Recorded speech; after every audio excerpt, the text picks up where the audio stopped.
भी सिखेदेव बहुत सिंपल बहुत सिंपल।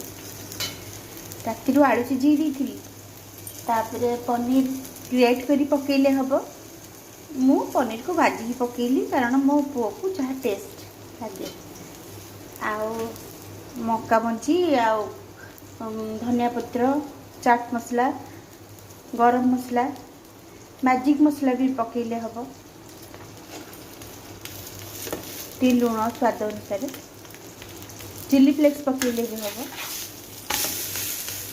बर्तमान चिली फ्लेक्स घरे ना सर पकई पारे धनिया पत्र टे पकई देखो तो कितने सुंदर कलर आसी टाकोस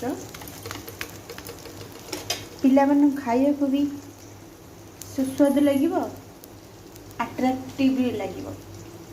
टिफिन पूरा खाली करके आसवे देखो सुंदर कलर आसी आम